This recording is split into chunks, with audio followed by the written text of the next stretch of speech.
Hi, friends. Good afternoon. Welcome. It is Wednesday. It's Wednesday, November 5. It's Wednesday, November 5. It is 12:40 p.m. here in New York City. We are on Eastern Standard Time. Gonna give it a minute. Hopefully some of the friends can join live. I know some of you are able to watch the replay, and I love I love getting your comments later. It's like I'm talking to you in the future because we're doing this live, and then you watch it back later and you comment as though you were here right now, and I love it. So I'm just working on my reading journal.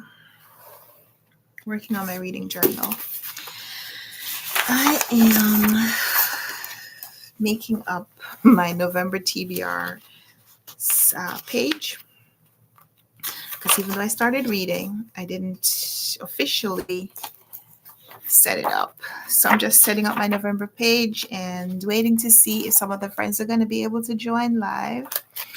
So wanted to just come on and say hi. I hope you guys are having a great day. It is nice and bright, beautiful weather here in New York today. Not cold, not hot, very mild for a fall day. No rain. It's beautiful. I should go outside. I should go for a walk. I will. As soon as I get off here, I'm going to go for a walk before the afternoon activities begin. So if you were here yesterday, then you may have seen my little process where I was talking about the 10 before the end reading challenge. That is a little bit of a buzz here. And I'm so excited that my friends, some of my BookTube friends are participating, and we kind of want to make it our own. So we're going to be including some fun things to motivate us to read our books. So I shared my book stack on the community tab. So there's a post that just went live on the channel. So if you are here live, you may have seen it. If you're seeing this later, then you can go back and look at that as well. I had to change a couple of the books that I put on my 10 before the end challenge. And it's not because I won't read the books. It's just that for one reason or another, I can't put them in this challenge. So I changed two of the titles. One of the titles is the book by Muriel Spark that I'm waiting to receive from the library. Checked my status on my hold, and I think one of the books will come in faster than the other. So I switched my Muriel Spark title to The Bachelors. I don't yet have a physical copy of the book, so I put a stand-in in my picture in my book stack. And one of the other books is the Barbara Pym book. I'm going to be buddy reading that later. The friends that I am going to be buddy reading that book with, we are not sure when we'll start it. We thought we are going to start it right now, like yesterday. But one of the friends can't get access to their copy. So we decided to switch the buddy read from right now till later and read something else in the meantime. That other book that we're going to be reading together is also in the book stack. So that's the Anthony Trollope that we're going to be reading together. So when I get to the book stack, when I share the book stack with you, if you see some titles that I didn't mention when I made my video or when I talked about the selection here live, that's why the switch up. Still have 10 books, still have books by the same authors, just the titles are different. Two of the books, the titles are different, but the other books are the same. And we intend to get started on that reading hopefully later today, and I will share that with you when that comes around. So for now, I'm just going to update my November TBR spread. I'm going to fill in these 10 books because I'd like to start reading any or all of them in this month. But I don't want to have too many books on the go. I used to be one of those people who would read a lot of books at the same time, just move between novel and novel and novel. And I could still do that if I am reading for like a project, like if I'm buddy reading and we've decided that we have a schedule and we're reading a certain number of pages or a certain number of chapters, and then check in and we're waiting for the rest of the buddy reading group or the other individual to check in before we move forward, then I could read a novel and put it down and then get started on another novel or continue with another novel. Generally, however, when I am reading multiple novels, I try to make sure that they're not similar, that they're not too similar in theme or in setting or in type, genre, whatever, just to make sure that I can keep the stories and everything that makes the story unique, that I can keep them separate from another book. So I wouldn't read two books by Jamaican authors that are set in the same time period in Jamaica at the same time. I try not to. I try not to. So, what I'm saying by saying all of that, most of the books that I have here are pretty unique. So, in case you weren't here yesterday, these are some of the titles. Toni Morrison. I'm not sure when and where this book is set, but this is the book about Milkman, and I feel Toni Morrison's book, Toni Morrison's writing, is sufficiently unique. This is a standout. I'm I haven't read it yet, but I know it's a standout because I've read others of her books. There is nothing like Toni Morrison's writing. There's no other book that will compare. So I feel confident that I could read this at another time that I'm reading almost any other book, and it would still be unique experience in my mind. But I would want to read this before I picked up Sula, or I'd want to read this before I picked up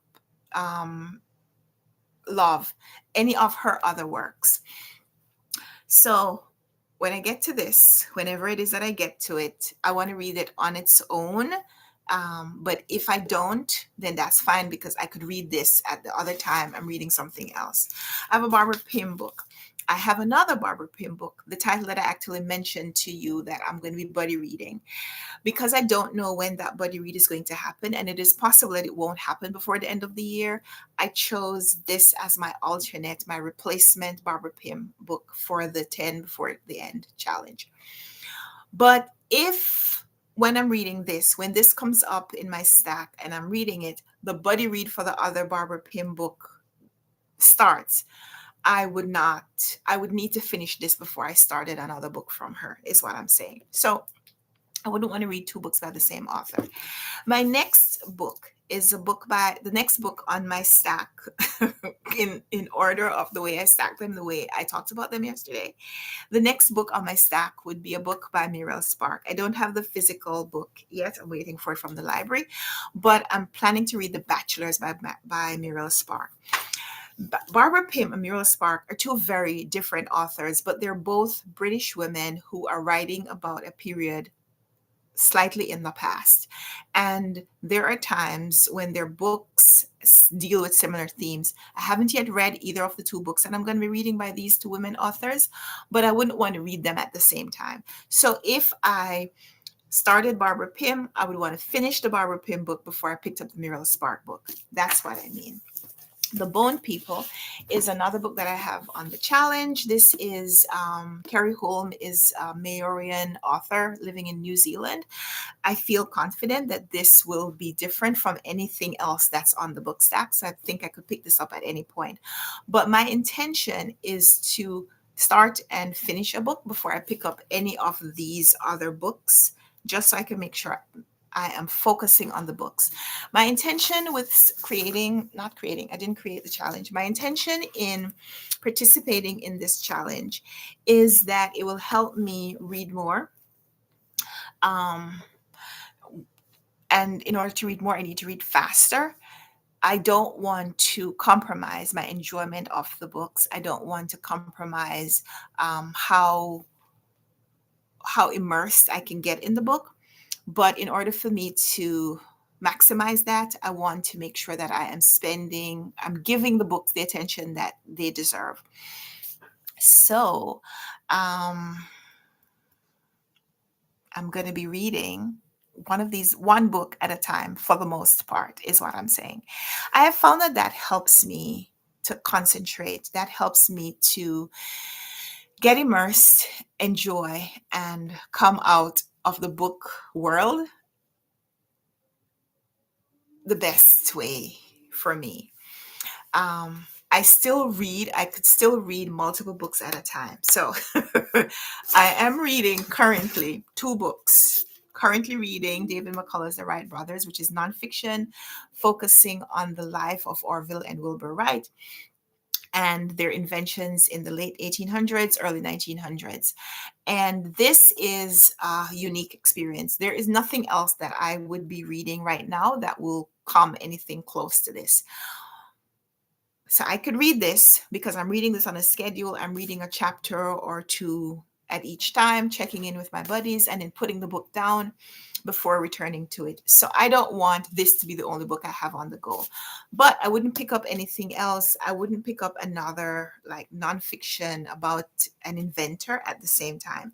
So while I'm reading this, I will not pick up Olado Equiano, The Interesting Narrative, just because I want Olado Equiano's story to shine through. Different time period, different focus, but both nonfiction about innovative men. And I want both to be enjoyed as unique experiences. So I'm reading this, and I've only finished chapter 2. I'm going to be reading chapter 3 today and checking in with my buddies. But I also need to pick something from here. So I am going to use a spinning wheel. I'm so excited about this. So if you don't already watch my BookTube friends, I want you to go check them out. They're Heidi from My Reading Life, they're Doris from Aldi Books, and they're Patrice from 2 Minutes on Books. And when I'm finished, I will try to link their channels if I can when this is over, just in case you don't already follow them. But it's Heidi from My Reading Life, Doris is Aldi Books, and Patrice is 2 Minutes on Books. Heidi did a project. She just wrapped it up, but she did a project in the summer and just finished it, where she and Doris actually went through her shelves and selected 10 books from her TBR shelves that she wanted to read or make decisions on. So she went through the process of going through and reading or DNFing each of those 10 books in order. Well, not in order, in an order that was chosen for her with a spinning wheel. And I loved it. And so we've decided that because we're all doing the challenge, most of us are going to be incorporating that spinning wheel into our challenge. So we don't get to decide for ourselves what book we read next. In order for this to be successful, because of this little spiel I just gave you about reading the books by themselves, reading the books on their own, I will reserve the right to change something. I will reserve the right to change something if it clashes with something I'm already reading. So if when I put my books on the wheel, it selects Olado Equiano's Interesting Narrative, I'm going to spin again because I don't want to read that alongside the book that I'm currently reading. But that's the only nonfiction I have on my stack so far. That's the only nonfiction I have on my stack. I don't intend to switch any more titles. So that's the only caveat. That's the only caveat, because I took out the second buddy read. If the buddy read comes up first, then that's okay, because I'm supposed to start reading it anytime now. And so any of these other books that come up, it will be fine. So what I'm going to do today while I'm on here is I'm going to create my spinning wheel, and we're going to spin the wheel together and see how that goes. So Here's the site. Here's the site.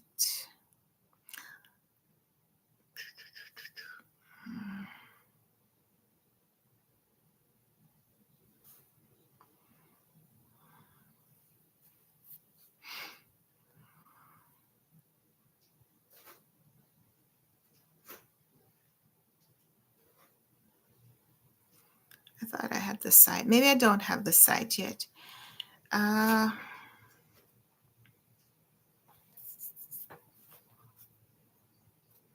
have to find it back.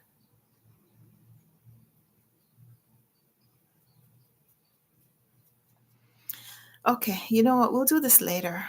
We'll do this later. We'll do this later. I will make the video. I'm going to be vlogging my experience reading these 10 books. So you'll see it in the first video. You'll see it in the first video. What I will do today is I will focus on making my TBR.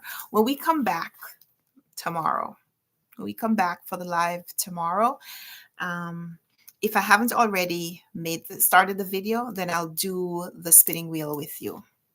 You'll see it then. If I have already done it because I had to because I had to record it for the video, then I will share the results with you. Sorry, I'm not going to be able to do that today. So I don't like to promise if I can't deliver. So in any case, I am going to be writing up my November TBR. So here are the books.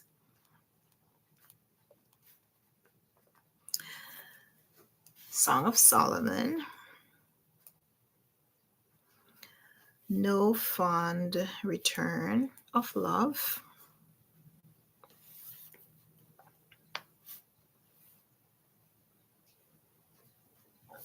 The Bachelors. The Bone People. Would love to hear from you if you have seen other people talking about the Stand Before the End challenge, and if it's something that you are also intending to do. Hi, Bibliofro. Welcome. Great to see you. We're talking about that 10 Before the End challenge. I don't know if you've seen other people talking about it here on BookTube. We're choosing 10 books that we want to read before the end of the year and seeing how we can do with that. I need to read more than 10 books before the end of the year in order to meet my reading goals. But these are 10 titles. Most of them are from my shelf. And I'm thinking that it will give me a little bit of a boost to help me just read those 10, but also read more. So I'm putting all 10 on my TBR. I'm writing up my TBR list for November. It's November 5th. I'm just getting started with that.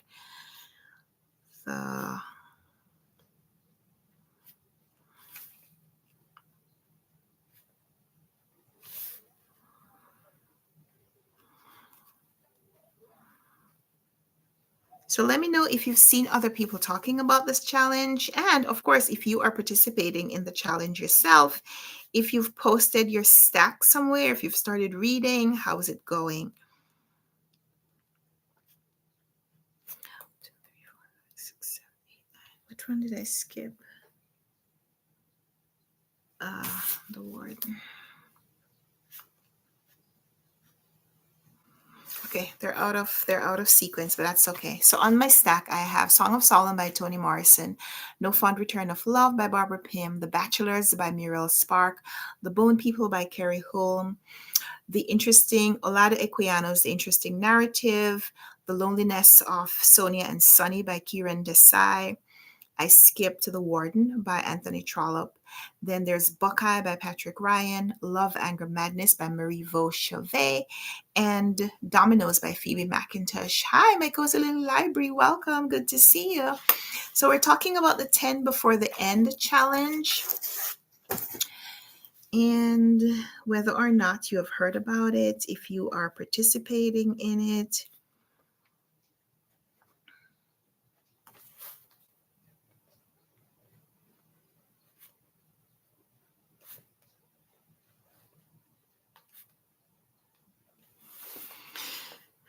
Ten before.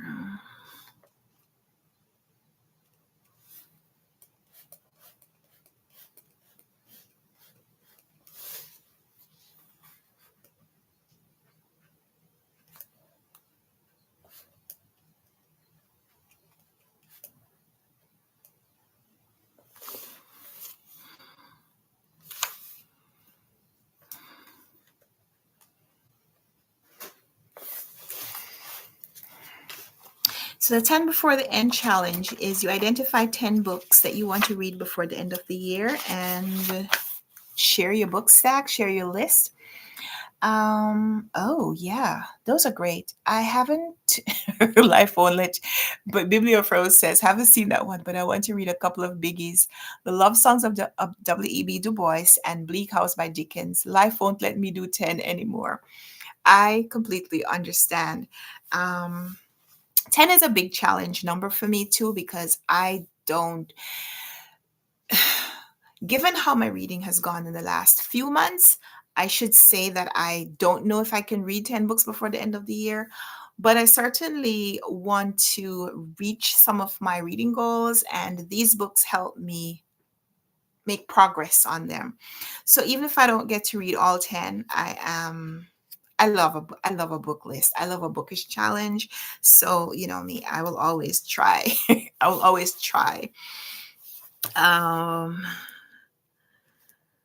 So I'm just writing up my TBR. And if you can't read 10 books, 10 short stories, 10 children's books, 10 anything, 10 poems. I don't read enough poems. One of the things that I'd like to do more of is read poetry. But also, there are some fantastic short books that I love to see when people talk about some of these short books that you might not necessarily go for or might not even realize are books for adults. Claire Keegan has a lot of short fiction. Her books are very short and they're easy, easy to finish, even if you're, busy with other things, life and other interesting things. Um, yeah, short stories. Claire Keegan, I really enjoyed her book, Small Things Like These and Foster. Those are the two books that I have read from her. And even though her books are considered to be novels, they're very short. Share another couple of books with you.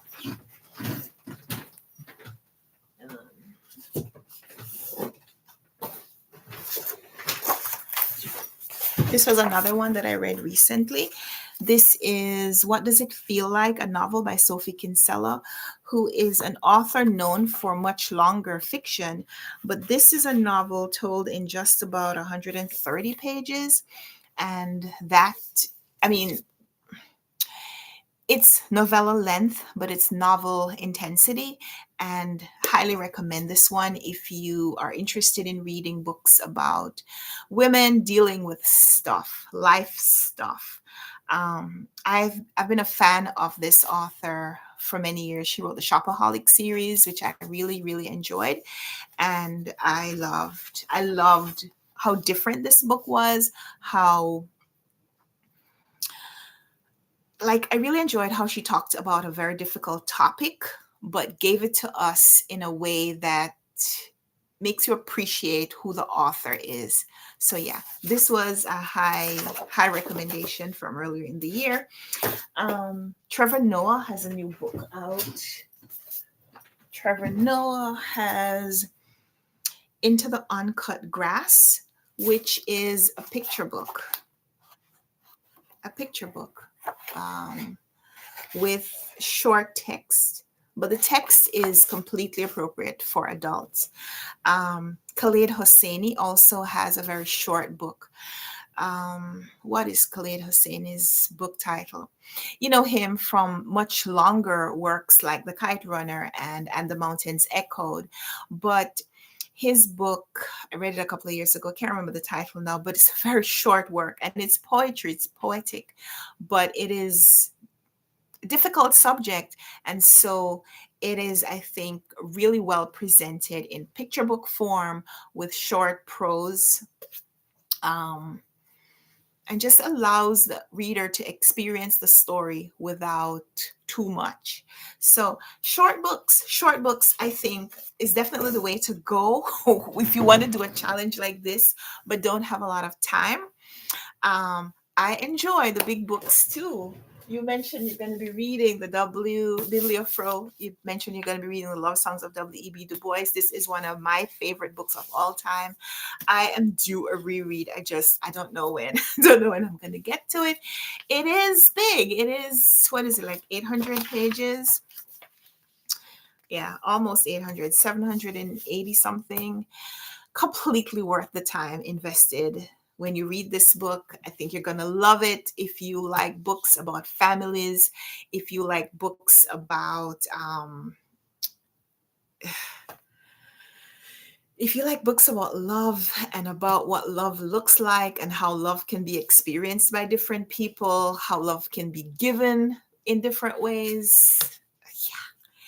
And when I was reading this, before I read this, I thought I had to read the original work by W.E.B. Du Bois in order to appreciate this. You don't.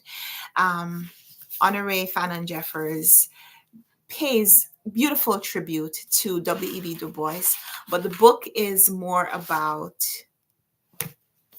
the life and family saga of people of mixed race background and just how they interact with each other, how the families interact over different generations, and about family secrets. I love it. I love this book. So definitely want to hear from you when you read this, because I will never tire of talking about that book. Um, Love it. I know the author has a new book out, and I want to read it, just haven't gotten to it yet. Don't have a copy yet. So yeah, short stories, short novels. Um, yeah, if you maybe I should make a video where I recommend some short books. Give myself an idea. I'll work on that. I'll work on a list that I can share soon. So yeah. I wanted to see short stories is doable. Good idea. Yes, I read Great Small Things. Is that the title? Yeah. Sometimes I forget book titles. Forgive me. So yeah, I really enjoy Claire Keegan's writing. I definitely love to read more from her. Definitely want to read more from her. So I what else did I want to share with you? I've been reading.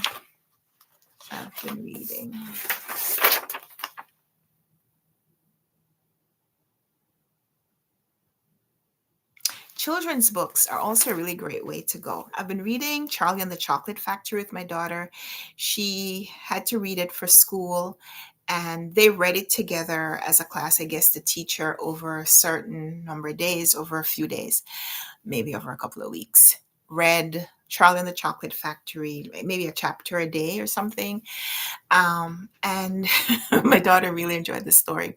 I didn't think that she was old enough to read Charlie and the Chocolate Factory yet. So even though I am a huge book lover, my daughter gets introduced to some books at school. So they had Charlie and the Chocolate Factory read to them at school, but she loved it. She loved the story. She loved, like hearing about the different things that happen to the characters, like the different consequences that the characters experience because of their actions or their attitudes. And so even though they read it together at school, we have now been reading it together at night. It's her bedtime storybook. We read a chapter each night. And we could breeze through, and I could just sit down for a little while and just read the rest of the book to her. Because right now I think we're at page 20 something. it feels it, did I say page? Chapter 23, I think we read last night.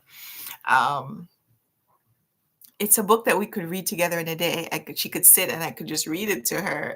But it is enjoyable having this activity. And every time something happens and I say, what do you think is going to happen? She tells me how the book ends, because she knows how the book ends. I do too, but I wouldn't spoil it. I wouldn't spoil it. But I really, really enjoy reading books together with her. So I'm recommending that you pick up, if you're looking for short books, short things that you can read, pick up some children's books, some children's fiction. A couple of years ago, I started reading some of Roald Dahl's books. So remember, if you were on here yesterday, you would have seen I shared some of the pictures from my reading journal. This is a TBR graphic that I had made a couple of years ago. I think I started it in 2022. And every year I just mark off, before I reprint it, I just mark off some of the titles that I have read and intended to change the titles. So this should say 2025, but this should also say 2025. It says 2023 and 2024. That's okay. This is an ongoing project. So I identified some of the books that are, hear about a lot in conversation. And some of them I had not read. A lot of them I had not read. Growing up in Jamaica, I read more books by European authors than books by American authors. Because when I was growing up, some of those were the books that were available, like in my library and even in my home. So some of the really popular books by American authors I just had not read. So I didn't grow up reading Roald Dahl's books, Matilda, James and the Giant Peach, Charlie and the Chocolate Factory. I hadn't read those. So a few years ago, when I started identifying books that I wanted to read, just to participate in these conversations or to answer trivia questions, I identified that I had not read Matilda, which shows up on a lot of book lists. So I put that on here. And last year or the year before, I was able to check it off that I had read it. But I enjoyed it so much. I wanted to read other books by Roald Dahl. So I read a couple other books.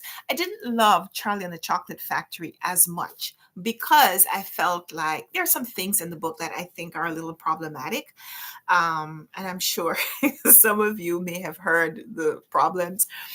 I don't want to get into that though. But yeah, what I am doing as I read the book with my daughter is I try to have a discussion about some of the things that are, I think, a little problematic, especially reading a book like that without context for such a young reader. So I appreciate your comment that my daughter is advanced enough. She got it from her mama. Thank you. Thank you, Bibliofro. But yeah, she also goes to a really good school where they prioritize reading. And so they read a lot of advanced, I guess, things. I'm fine with that. I'm good with that.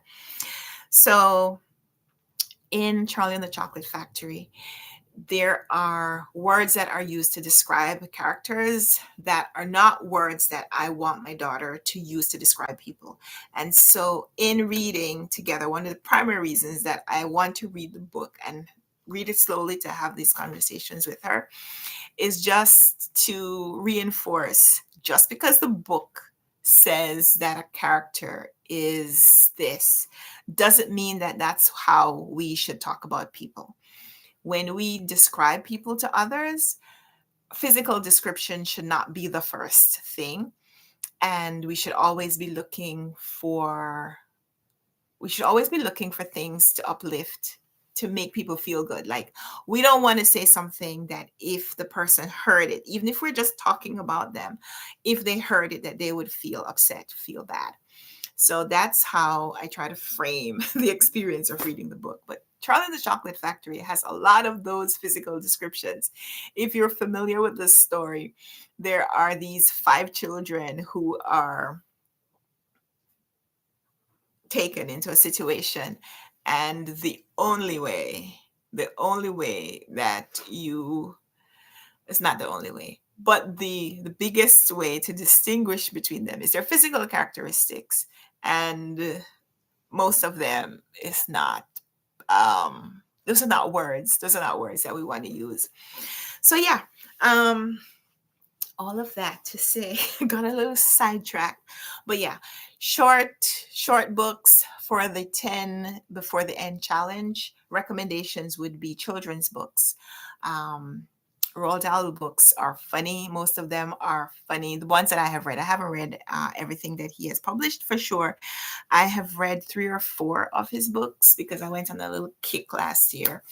And I remember for sure reading Matilda, Charlie and the Chocolate Factory, and James and the Giant Peach. I think I picked up another book, but I can't remember the title. Was it The Twits or The Witches?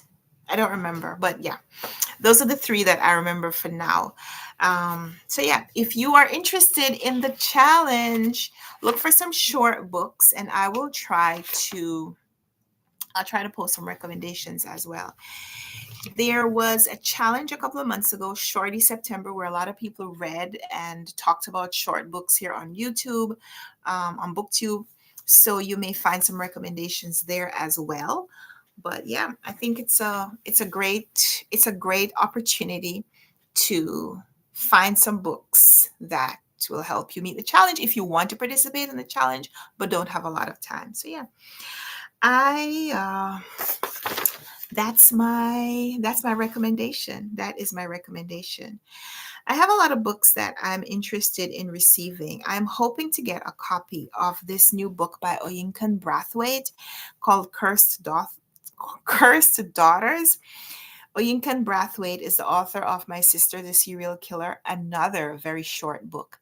My Sister the Serial Killer was a novel. It was printed or uh, it got the attention of a novel, even though it was a novella.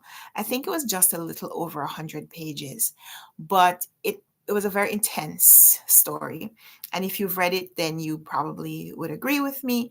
Intense story about a very important topic, a very important subject matter, and a very different way of thinking about subject matter. And that book got a lot of um, critical acclaim, got a lot of recognition. It was shortlisted for the Booker Prize. And I don't remember all the book prizes that it was nominated for, but I do remember that it was a Booker finalist. So I'm interested to see what Oyinkan Brathwaite publishes next, because that, I think, was her debut. And so she has this new book coming out called Cursed Daughters. I was reviewing my Book of the Month offers this month, and I saw that that is one of the titles from Book of the Month, which is great. I love when authors get all the attention. Like, you just know, because of how well received My Sister the Serial Killer was, there are going to be a lot of people picking up her book, and seeing, whether or not she is their new favorite author.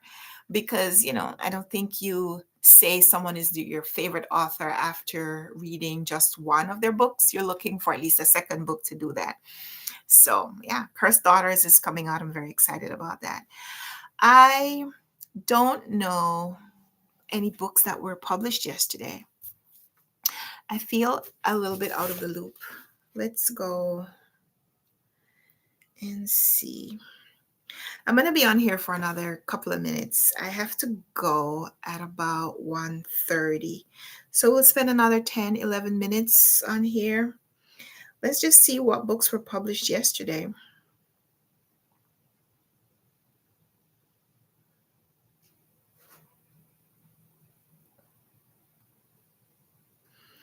Yesterday was November 4th,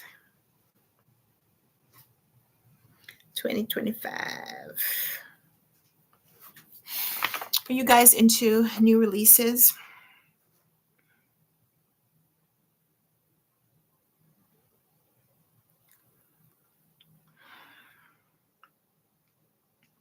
Okay, Bookriot published an article yesterday, new releases for November 4th. So let's look at that. Palaver by Brian Washington, that's the author of Memorial. Beautiful Brutal Bodies by Linda Chang. Flat Earth by Annika Jade Levy. Black Owned: The Revolutionary Life of the Black Bookstore by Char Adams. I don't know anything about that book, but I want to read it. Cursed Daughters came out yesterday. Cursed Daughters by Oyinkan Brathwaite. Her One Regret by Donna Freitas. The House Sapphire by Marissa Meyer. Oh, and Son of the Morning by Akweke Emezi. Akweke Emezi. Um, nice.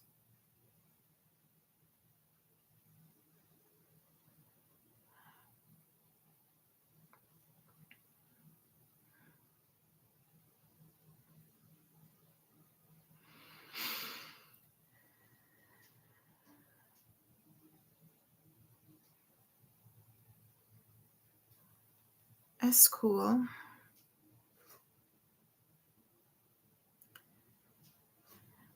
Angels. I'm still browsing the list to see if I find more books that were published yesterday. Here's a great title. What Could Possibly Go Wrong? The Worst Best Ideas You've Never Heard of by Duncan McKenzie. Ladies in Waiting, Jane Austen's Unsung Characters. I think that's probably a contribution. Essays by Nikki Payne, Diana Quincy, Audrey Beleza, Emily Harding, Eleanor Lipman, Adriana Trigiani, Sarah McLean, Eloisa James, and Karen Duquesne.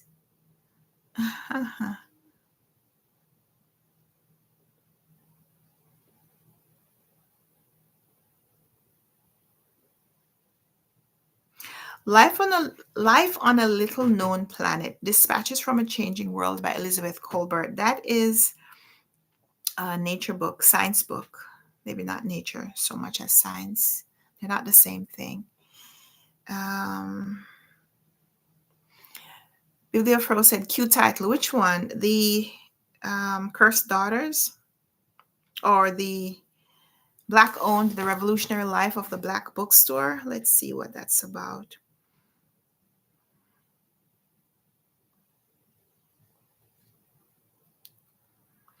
Longtime NBC News reporter Char Adams writes a deeply compelling and rigorously reported history of Black political movements told through the lens of Black-owned bookstores, which have been centers for organizing from abolition to the Civil Rights Movement to Black Lives Matter. Okay. In Black-owned, starts with the first Black-owned bookstore, which an abolitionist opened in New York in 1834. Wow. And after the bookshop's violent demise, Black book lovers carried on its cause. In the 20th century, civil rights and Black power activists started a Black bookstore boom nationwide. Malcolm X gave speeches in front of the National Memorial African Bookstore in Harlem, a place dubbed Speaker's Corner. And later, Black bookstores became targets of FBI agents, police, and racist vigilantes. Still, stores continued to fuel Black political movements. Amid these struggles, bookshops were also places of celebration. Eartha Kitt and Langston Hughes held autograph parties at their local Black-owned bookstores. Maya Angelou became the face of National Black Bookstore Week.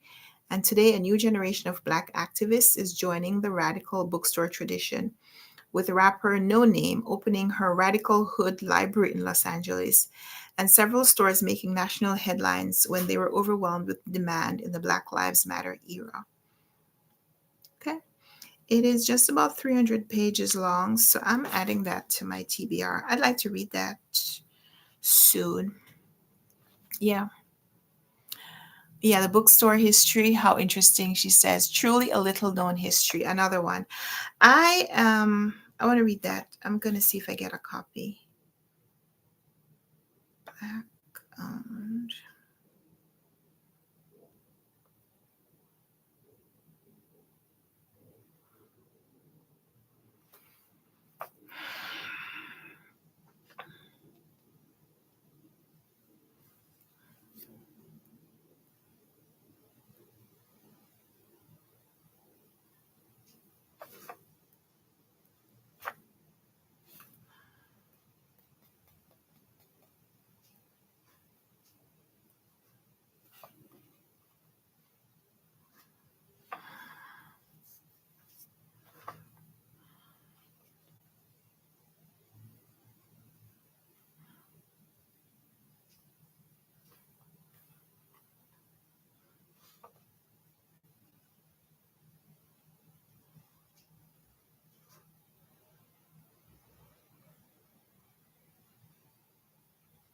got it. I requested a copy from my library, and if I love it, then I'll buy a copy from my shelves. One of the things that I'm going to be doing very soon is getting my shelves ready for Vlogmas, which I'm working on planning something special for Vlogmas this year. So you'll see some footage of that in upcoming lives. So thank you so much, Bibliofro.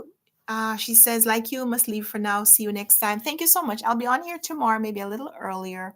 Not maybe, it will be a little earlier tomorrow because my daughter has a half day from school. So yeah, my cozy little library says making the 10 list sounds fun. I really enjoyed it. I I enjoy creating a book list. I enjoy making a TBR. Whether or not I accomplish the goal, sometimes I make it, sometimes I don't. But the fun is in the planning and in the reading. So, yeah, let me know if you're doing something similar. It could be 10 things that you read. It doesn't have to be 10 novels, it doesn't have to be 10 big books. It could be 10 essays, 10 journals from your career specialty. It could be 10 things, 10 articles, um, 10 poems, 10 short stories, 10 children's books, 10 things.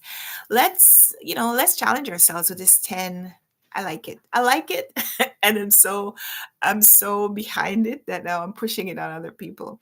But let me know if you've seen other people talk about this challenge. I think it's probably going to be making the rounds on BookTube. You hear people start making plans for the end of the year. So I'm excited. Check out Doris's channel. I'm not sure if she posted her video yet, but we talked about it. Heidi had done the takeover TBR takedown, I think she called her series, where she identified 10 books from her shelves and she read them all or made decisions to DNF them.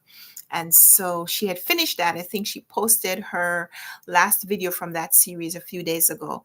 So she was primed for another challenge like this. And so she's in. I know she's in. If she hasn't yet posted her video, then I'm sure it will be up on her channel very soon. Patrice from 2 Minutes on Books, she posted her video. As a matter of fact, the idea for participating in this challenge for me came from Patrice's post. So go check out Patrice's channel and show her some love. If you haven't already, subscribe to her channel. She posts very consistently. And 2 Minutes on Books is how she started, but some of her videos are a little longer than 2 minutes now. But I love it. I love it. So go check out my friends. Thank you so much for being here, spending some time with me. I'm going to go read. I'm going to probably start my challenge later. I'm going to work on my spinning wheel. So if I don't do it today in a recorded way, then I'll show it to you tomorrow when we come on for live. So thank you so much for spending some time with me today. I enjoy your company. I enjoy hanging out with you. If you make a challenge, if you make a plan to join the challenge, please let me know that you are doing it. I'd love to hear what your list looks like and when you're starting and what you're going to be doing. So whatever you do for the rest of the day, enjoy it. Thank you so much for being here, and we'll see each other tomorrow. Have a great afternoon. Thank you, my cozy little library. You too. See you guys tomorrow.